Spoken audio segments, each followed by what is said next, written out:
Hi, this is Anthony from CarPlayLife.com, and today we're checking out the Audew portable air compressor for your car. This is something I picked up on Black Friday myself. I was in need of an air compressor. I've been disappointed by many others in the past, either breaking after a couple of months or just not performing that well at all.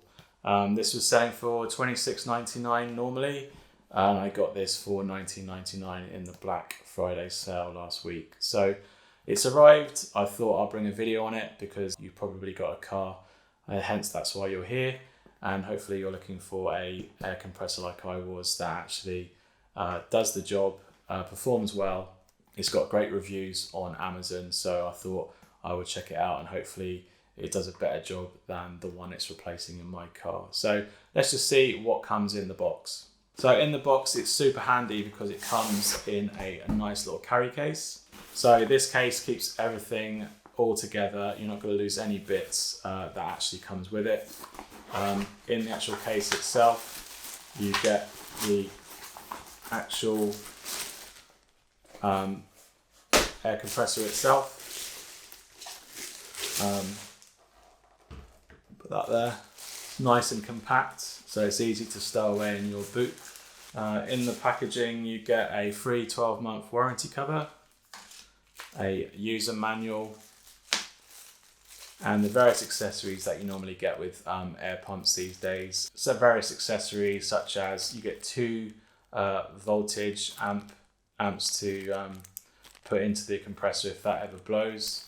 You get a football pump section, and you've got a shredder valve and a few other accessories to attach to, like air pumps and general things that you'd want to use this thing to inflate with. So the compressor itself looks pretty good. It's definitely sturdy. It's going to last its test of time if you drop it or kick it around the place. It has a nice stowaway for the actual tire inflator valve itself. Some of these come quite loose, and that's something I really hate. I like everything to be contained in the actual unit itself. So you've got a decent length of hose here that unattaches itself. It's not a bad length. I'd say that's about 60 centimeters, just over half a meter. And you've got an attachment point here that you just literally put it over your tire and tighten it to create a solid air seal before you inflate. So that stows away very nicely inside this little recess here, and you've got some rubber feet on the bottom. That's going to stop it from rattling around the floor when it gets going, because these things really do vibrate quite a lot with the motor inside. On the other side, or the business end, you've got a digital readout here where you can actually read what the tire pressure is currently in your car, and then you can adjust what pressure you want it to reach, and then you basically flip that switch and then the compressor will get going and start inflating your tire to whatever you've adjusted it to at the top. Now, from past experiences, sometimes the readout doesn't actually give you a decent accurate reading.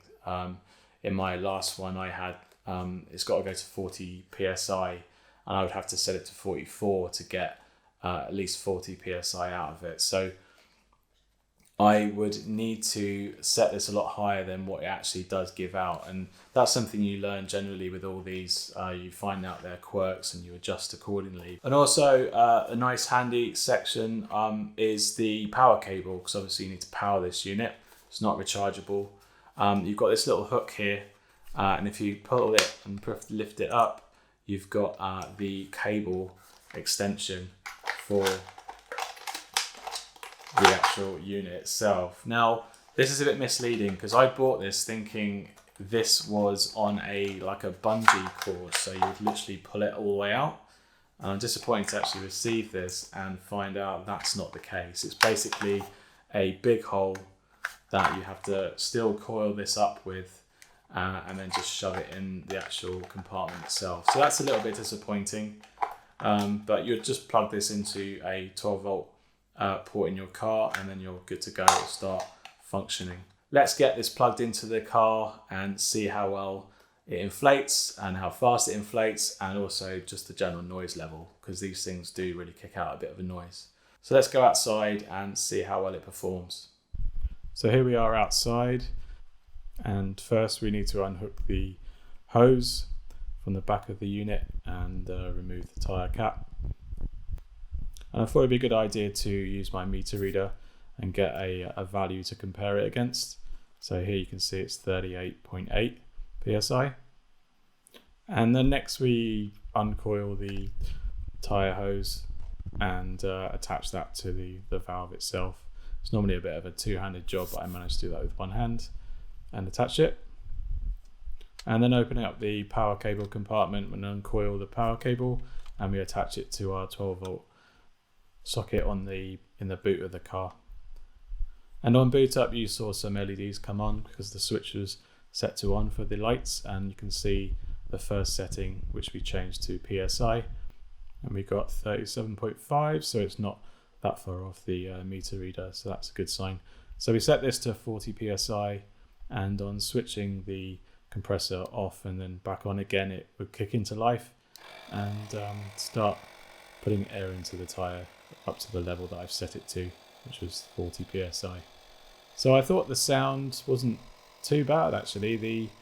The compressor was slightly quieter than my previous one. You can tell that the motor is a lot more heavy duty, and in a minute you'll see the general speed of how fast it can inflate the tyre, and it's doing a lot better job than my previous one. And here you can see me switching between the different modes, but in the daylight you can't really see it, and it just switches between white and red LEDs that are flashing or permanently on for the white LEDs. So we're coming up to the 40 PSI here now, and the compressor just decides to keep going until it gets to 40.5, and then it will stop. And here you can see it's at 40.5. So unhooking the hose took a bit of while to get that out, lost a bit of air along the way, but I managed to uncap it. It's definitely got a good seal, and using the meter we get a reading of 40.9, so that's pretty close. I probably lost a little bit of air there, but very impressed. So we're back in the studio now. We've checked out the Audew compressor pump for the car. First impressions, pretty good. I like it. It's a lot quieter than the one that I've replaced it with, and it's quite compact. It's definitely a good solid build.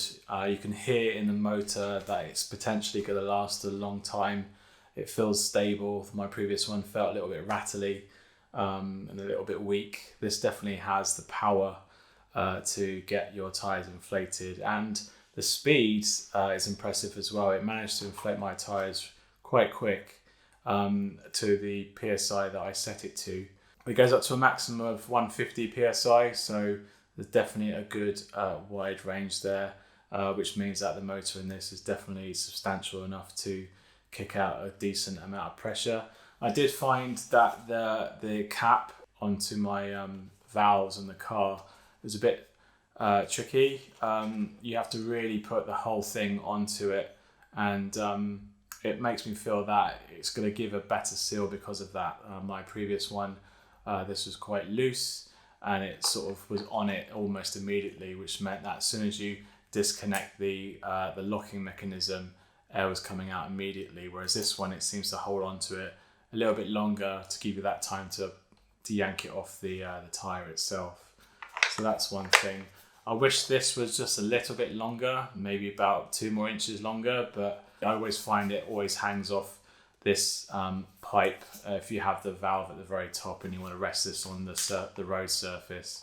There's definitely enough room there to do that, but it's literally on the limit.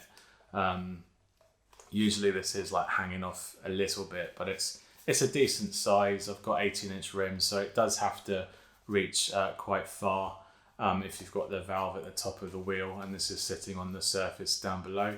As I was saying, this not being retractable is a little bit of an issue. I really am shoving it in there, and if you shove it in not well enough, the way this closes, it's basically bowing out there. So I don't know how well that will be over a space of time, and whether that will actually affect this catch and it will snap off because it's just plastic. So I need to probably find a decent folding solution rather than just shoving it in there. Then this hinge wouldn't be so on the limit of the actual hatch itself. There's a switch on the side I didn't notice. You've got down to number 2, and these will start flashing red. You switch it up to 1 position, that will start solid white light as well. There's 3 LEDs there. Probably not that powerful, but in a very dark night, this probably would be a lifesaver if you haven't got a torch, or the torch on your smartphone perhaps. So that's just a nice addition. And the red flashing lights you can put on the side of the road, and it will give everyone a bit of warning that you're on the road and avoid you. And you can just switch it to the middle position to turn it off there. So that's a nice addition. The screen on the front is a little bit hard to read, quite hard to get it on the camera, you might notice. The readout is LCD, so it's quite clear, just like a calculator.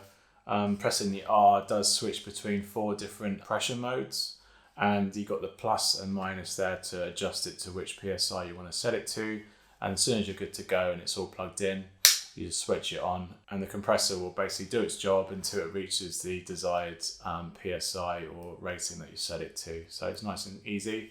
I find the PSI on this to my meter that I used is roughly about 1 above or below the PSI that this would read out. So this probably read out slightly higher than my meter reader. I don't know which one is accurate out of the 2, but it just shows you that it's quite close. It's closer than the one that this is replacing, so that's a bonus. I think it's going to hopefully last me the long test of time, especially when I need it. It's a good size. I like that it's actually not square, so it actually sit in the side compartments of my boot in my VW, and it's a good price too. It's quite competitive. They all roughly go for around the £30 mark, so this was a good buy, and there's definitely loads of reviews out there, pros and cons of each, but I like the size. It's all very compact.